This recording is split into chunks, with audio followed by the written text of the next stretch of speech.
முதலாளிங்களுக்கு வணக்கம்.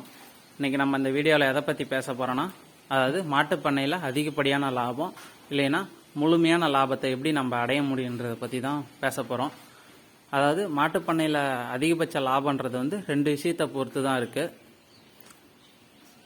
அது என்னன்னு பார்த்தோம்னா, ஒன்று வந்து உற்பத்தி, இன்னொன்று வந்து விற்பனை. அதாவது அதிகப்படியான உற்பத்தி பண்ணணும், அதே மாதிரி உற்பத்தி பண்ண பாலை வந்து அதிகப்படியான விலைக்கு விற்கணும். இது ரெண்டும் வந்து ஒரு பேலன்ஸ்டாக இருந்தால் மட்டும்தான், இது ரெண்டுலேயும் நமக்கு அதிகப்படியான கவனம் செலுத்தினா மட்டும்தான் நம்ம வந்து அதிகப்படியான லாபத்தை வந்து அடைய முடியும். ஆனால் இன்றைக்கி பெரும்பாலும் நம்மளோட நோக்கமும் எண்ணமும் எதாக இருக்குன்னா, அதிகப்படியான உற்பத்தியில் மட்டும்தான் இருக்குது. இந்த விற்பனையில் வந்து நம்ம கவனம் செலுத்துறதே கிடையாது. எவ்வளோ சிரமப்பட்டு கஷ்டப்பட்டு பாலை உற்பத்தி பண்ணாலும் அதை ஈஸியாக ஒரு குறைஞ்சபட்ச விலைக்கு ஒரு ஆவின்கோ இல்லை ஒரு ப்ரைவேட் ஸ்டோருக்கோ ஒரு 33 ரூபா 35 ரூபான்னு கொடுத்துட்றோம். அதனால தான் நம்ம லாபன்றது வந்து ரொம்ப குறைவான அளவு இருக்குது. இதே நம்ம வந்து இப்போ ஆவினில் வந்து குறைந்தபட்ச விற்பனை விலையே வந்து பால் வந்து 1 லிட்டர் 44 ரூபாய்க்கு கொடுக்குறாங்க. இப்போ அந்த 44 ரூபாய்க்கு நம்ம உற்பத்தி பண்ணுற பாலை விற்கணும்னு முயற்சி பண்ணோம்னாவே 1 லிட்டருக்கு நமக்கு 8லேருந்து 10 ரூபா லாபம் சேர்த்து கிடைக்கும்.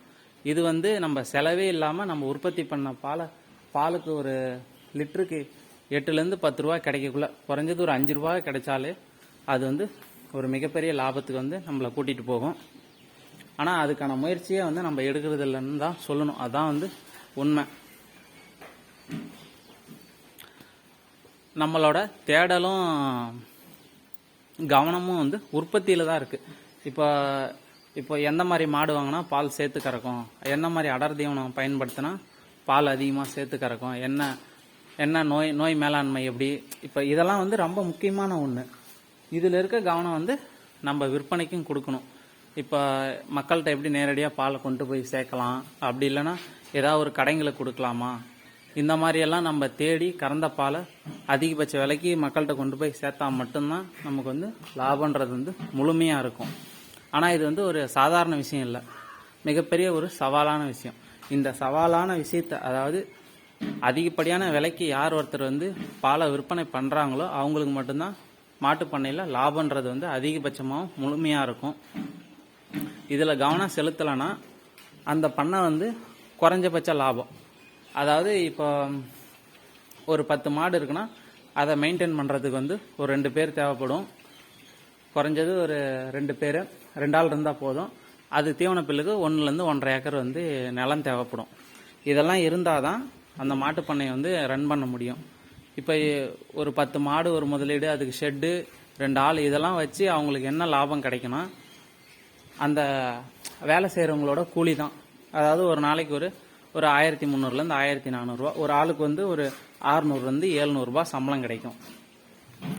இவ்வளோ செலவு பண்ணி பாலை குறைஞ்சபட்ச விலைக்கு விற்றோம்னா நம்மளோட கூலி தான் கிடைக்கும். அதுக்கு நம்ம எந்த ஒரு முதலீடுமே இல்லாமல் டீசெண்டாக வேலைக்கு போயிட்டு ஒரு நாளைக்கு ஒரு 500-600 ரூபா சம்பாரிச்சிடலாம். நம்ம இவ்வளோ ரிஸ்க் எடுக்கணுன்ற அவசியம் இல்லை. அதாவது இந்த நிலைமை எப்போ இருக்குதுன்னு பார்த்தோம்னா, பாலை வந்து ஒரு 35லேருந்து 33 ரூபா இந்த மாதிரி ரேட்டுக்கு விற்கக்குள்ள அவங்களோட கூலி மட்டும்தான் கிடைக்கும். அதே இது ஒரு 45 ரூபா அந்த மாதிரி அதிகபட்சமான விலைக்கு விற்கக்குள்ள அவங்களுக்கு வந்து லாபம் அதிகமாக கிடைக்கும். 1 லிட்டருக்கு வந்து ஒரு 8லேருந்து 10 ரூபா, அதாவது இப்போ ஒரு 35 ரூபான்னு விற்கிறேன்னா அப்போ ஒரு 44 ரூபான்னு விற்கக்குள்ள 10 ரூபா கிடைக்கும். இந்த மாதிரி இதில் கவனம் செலுத்தினோம்னா கண்டிப்பாக நமக்கு வந்து லாபன்றது வந்து அதிகமாக இருக்கும். ஆரம்ப காலத்திலலாம் நான் என்ன யோசிப்பேன்னா, இப்போ நம்மளால் அது சாத்தியம் பண்ணுறதுக்கு வந்து ரொம்ப சிரமம். அதாவது பாலை அதிகபட்ச விலைக்கு விற்கிறதுல வந்து சாதாரண விஷயம் கிடையாது. அதனால் உற்பத்தி அதிகமாக்கலாம்னு நினைப்பேன். இப்போ 10 மாடு இருக்கா, இன்னும் 2 மாடு சேர்த்து வாங்கலாம் அப்படி தான் தோணும். இப்போ அந்த 2 மாடு சேர்த்து வாங்கக்குள்ள என்ன ஆகுதுன்னா, நமக்கு வேலைப்பளு அதிகமாகுது, அந்த 2 மாட்டுக்கான முதலீடு அதிகம், அதுக்கான தீவனம் பராமரிப்புன்றது எல்லாமே அதிகம்.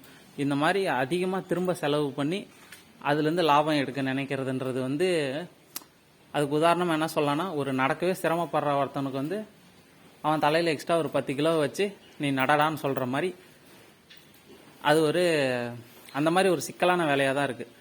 அதனால் வந்து இப்போ நம்ம கறக்கிற பாலையே வந்து அதிகபட்ச விலைக்கு விற்க முயற்சி பண்ணாதான் நம்ம பண்ணையில் வந்து முழுமையான லாபத்தை எடுக்க முடியும். இன்னொரு சிலர்லாம் சொல்லுவாங்க, நீங்கள் வந்து பை ப்ராடக்ட்லாம் ரெடி பண்ணுங்கன்னு. இப்போ வந்து பார்த்தோம்னா பால்லேருந்து பை ப்ராடக்ட் ரெடி பண்ணுறது வந்து ஒரு 100 பேரில் ஒரு 5 பேர் கூட செய்ய முடியறதில்ல. எல்லா இடத்துலையும் பை ப்ராடக்ட் வந்து சேல் பண்ண முடியாது. அதுக்கான சாத்தியம் இருக்கவங்க தாராளமாக அதை செய்யலாம். இப்போ 100ல் ஒரு 5 பேர் இது செய்யணும்னா மீதி 95 பேர் வந்து பாலை வந்து நேரடியாக பாலாக தான் விற்பனை பண்ணுறோம். அப்போ வந்து அந்த பாலை வந்து நம்ம அதிகபட்ச விலைக்கு விற்க முயற்சி பண்ணணும். அதுதான் வந்து மாட்டுப் பண்ணையில் முழுமையான லாபம் அடைய ஒரே வழி அதுதான். இதை பின்பற்றினா மட்டும்தான் வந்து நம்ம மாட்டுப் பண்ணையை ரொம்ப நாள் ரன் பண்ண முடியும், முழுமையான லாபத்தையும் அடைய முடியும். வீடியோ பிடிச்சிருந்தா லைக் பண்ணுங்கள், ஷேர் பண்ணுங்கள், மறந்துடாமல் சப்ஸ்கிரைப் பண்ணிடுங்க. நன்றி.